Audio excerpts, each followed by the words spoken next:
listen now to Brother Brown as he speaks to us on the theme, make wise use of the remaining time.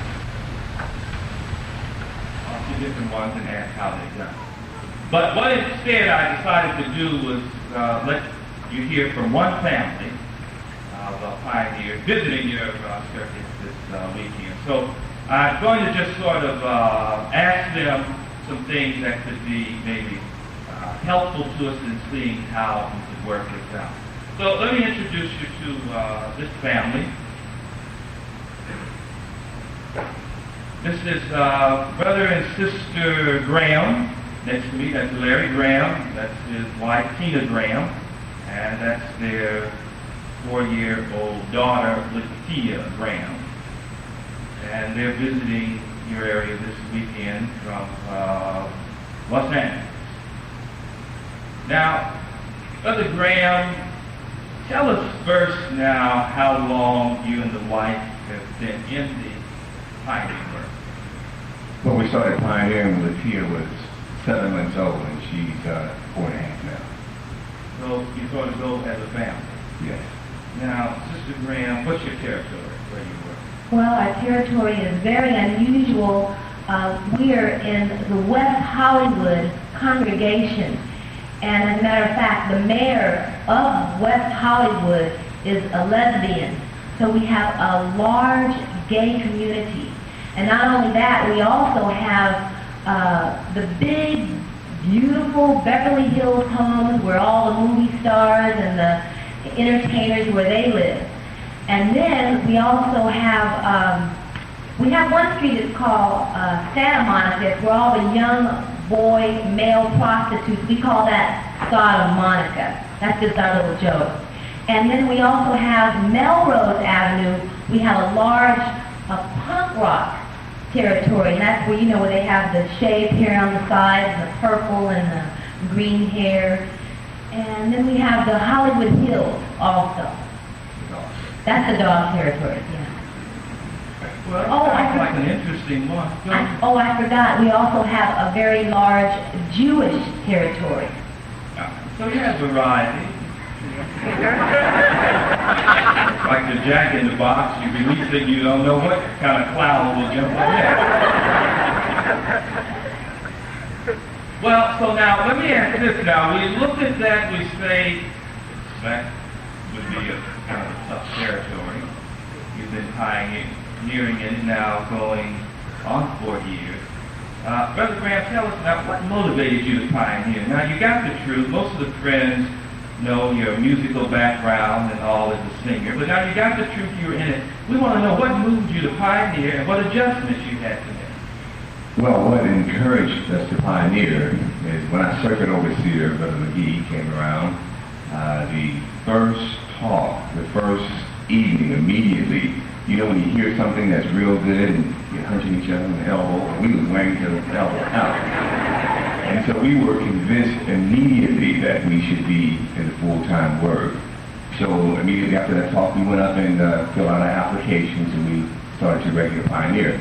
But at that time, we thought that, well, this was absolutely the wrong time to pioneer. We had just taken over our own business. We had a lot of people working for us in the office with the computers and all the employees and what have you. And we had tried to skinny down. And so we had started to take over the business ourselves. Latia was now in our life by choice. And then we said, well, this is absolutely the wrong time, because also to go to the next pioneer school, we would have to go retroactive, which I was already 120 hours behind to do that. So I figured this is absolutely the wrong time. But we did it anyway, and needless to say, we made our time with Jehovah's help. But we had to make some adjustments also along the way, even after that, because we were pretty occupied with a lot of material things that we had gathered over the years, and we had to eventually sell our home. We thought that would be a good idea, and get rid of the gardeners and the pool man and the gate man and this and the that and the maids and stuff, and so that was taking up a lot of time. And then when you have a lot of gadgets, you have to take time to use these things. If you have several cars, well, then you have to take time to drive these cars. So we decided to in harmony with the suggestions coming from the Faith and the Sweet Slave to simplify, we started to sell these possessions and move into a smaller place. Well, with these adjustments, then we were able to not only devote more time to the ministry, but joyful time, because then we weren't scraping and scuffling for time. We became more relaxed. It became more joyful to pioneer. You had to change your lifestyle. You had to pioneer again. Yes, we did. We had to make some severe changes. So notice it took shedding of distractions, things that would take your time, Yes. that were not in themselves sinful, but you thought you organized and you could then get into the full-time work. So you scaled down from where you were there on the Hollywood Hills. Mm-hmm. So what did you do then? Well, we moved into a condominium, and so we wanted to see if this was the proper adjustment to make. And of course, still being in the music business to some degree, that wasn't quite it with the neighbors downstairs and upstairs on both sides, because I still do a lot of my writing and recording at home. So that wasn't quite the adjustment. So then we found another place that didn't have the attached walls, but still small enough to where it wouldn't take a lot of maintenance and everything around it would be taken care of, but we didn't have to do that. So with those adjustments, we found that, okay, this is it. This is comfortable for us, but still trying to keep everything small and simple so that we don't start devoting time to things again. Now, Sister Graham, now tell us your schedule. We know that you have a certain degree of busyness in connection with the work, but what's your pioneer schedule like? Well, our pioneer schedule actually starts Friday, and we go out and we meet at the Kingdom Hall, meet the group there, and then we go out into the territory and work. And then after that, we have Bible studies the rest of the day, so that's about a 10-hour day, which is Friday. Saturday, we have our book study at 9 that morning, which my husband conducts, and then we go out into the territory on the designated days, whether it's return visits. And then after that, we also have studies, and that's also a 10-hour day. And then Sunday, we have our public talk and watchtower. We have our public talk 9:30, and then we either go out in service or it's return visits, whatever the society designates for that day. And then after that, we learned in Pioneer School how important it is to spend quality time with our Bible students, because we're studying with them and we're telling them, okay, you have to leave that old worldly association. So what we do on Sundays is we replace that old association along with maybe having another family from the congregation come along too. So you have your study there, and what else is there to talk about but Jehovah's, so that way you can also encourage them, and also you have field service time included. Now tell us how you're doing with some of your studies. After we heard that territory you're working in, we're wondering now, are you doing anything out there to help these people? They seem to need it quite a bit. Well, so far, all of our studies, I think all of them, all of them are regular pioneering. We recently studied with Marvin Gaye's sister, Zilda Woodard, who married Marvin's ex-bodyguard. And we studied with them, and they progressed to the point of dedication and baptism. And when they were, as soon as they came out of the water, they were still wet, as a matter of fact. And went straight to the pioneer desk, filled out one application, regular auxiliary, and then also filled out the regular pioneer application and dated it 6 months later, which is when they were qualified to regular pioneer. So they immediately started into the full-time work. We studied with another young man who, the last time I saw him, we were in Hawaii playing the Crater Festival. There was about 80,000 people there. Some way he maneuvered his way up to the front. He saw the concert. Years passed. He comes to Los Angeles years later, and he decides he's going to start studying, because he had heard a little bit in Hawaii over the years. He walks into the Kingdom Hall, and he looks and he sees me conducting the Watchtower study, and he goes into shock. And then after the meeting, we talked a while, and he wasn't quite sure it was me. And but when I called on my wife to make a comment and said, Sister Graham, I said, that's him. And so we went on to our studies, and then he progressed to the point of dedication and baptism. He's also a regular pioneer. We studied with my person that plays drums with me. His name is Noah Clausen. That was his purpose for coming to Los Angeles, but the next day he was in the Kingdom Hall. We studied with him. He progressed to the dedication and baptism. He's a regular pioneer, and he's married to a regular pioneer, and studied Larry and Wilma Young, are regular pioneers, and we're just having a great time. Sounds like you're doing all right out there. And they pick up your zeal for the ministry, and they want to pioneer as they see now that you're doing. Yeah. Well, now that's very good. We see that you're getting some results in this territory. Now, Sister Graham, what I want to ask you is, how has this impacted you and the family? We see there's a family arrangement. Some people would feel, well, I need to devote more time to the family, the children, and that's why I can't pioneer. So how has that impacted you? Okay, when we got our first visit from our servant overseer, and we both decided we know that we must pioneer, we got a visit, or I got a visit from Sister Discouragement. And she came up to me because Latia was tiny. She said, She said, pioneering, no. That is not for little babies. But I said, well, no, I'm not going to let this discourage me. You know, I didn't really say too much to her because I didn't want to get into a confrontation.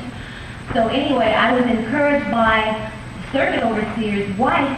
She said, well, you know, this is not really true, because when they train little ones to be like maybe in gymnastics, they start them out from very young, so the little bones could be very flexible. So likewise, I could say that the Pioneer Service has been a tremendous help in her spirituality, because she's always on Bible studies, always out in the field, and I really am very happy that we started pioneering when she was young. So as you go, you train her right along. Well, let me try her out on a few things there. Latia Graham, let's see now how you're doing in your ministry. Would you like to say a few scriptures for the friends here from Washington? How about Psalm 83:18? The people will know that you are Jehovah, you are one, the Most High, over all the earth. Very, very good.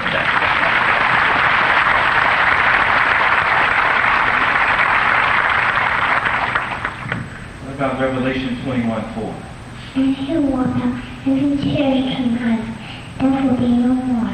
Neither no mourning, nor eye cloud, no pain be any more. The former things have passed away. I gotta make this a little tougher. Revelation 14:1 and 2. I saw look, the Lord standing upon the throne, and with him 144,000, having his name and the name of his Father written on their foreheads.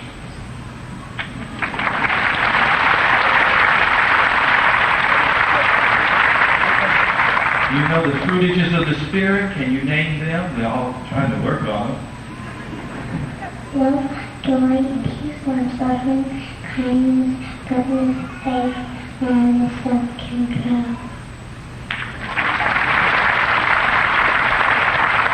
Well, I think we have to agree you're taking time to give her training there.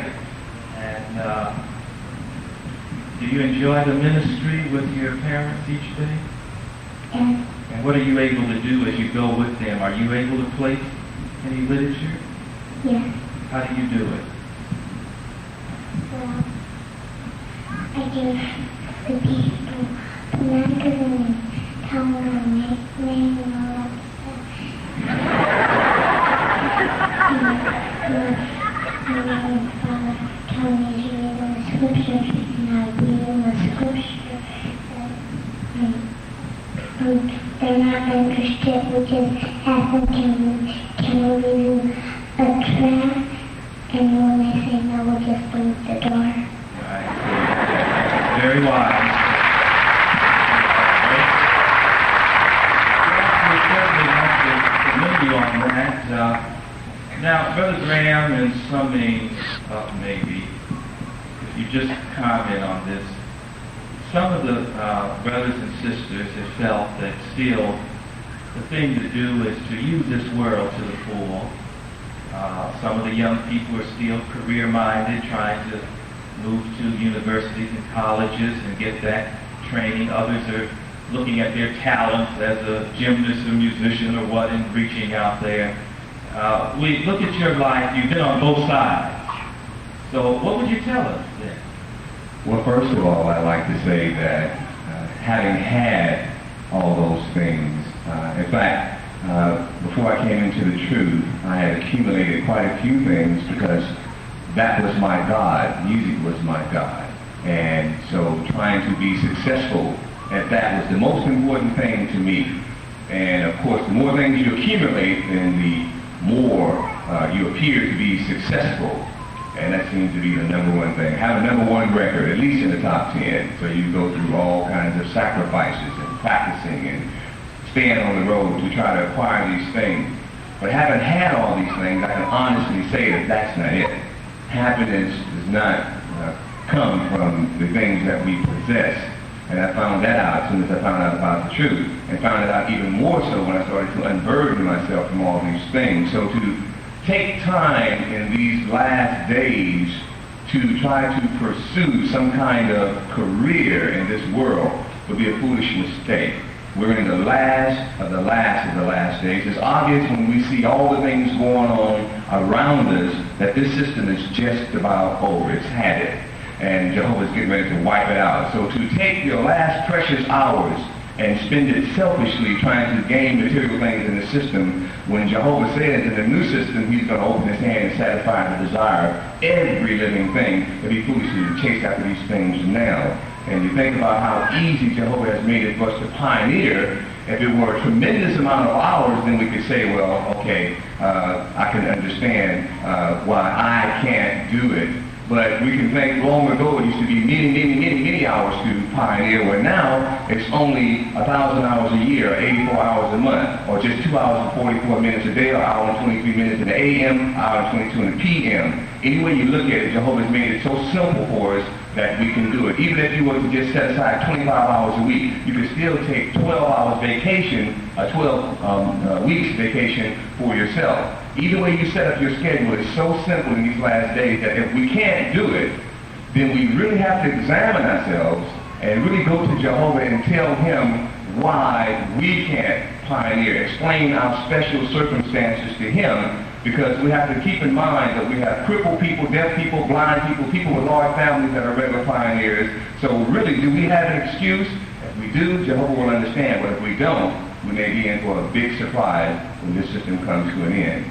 So thank you for sharing those thoughts with us.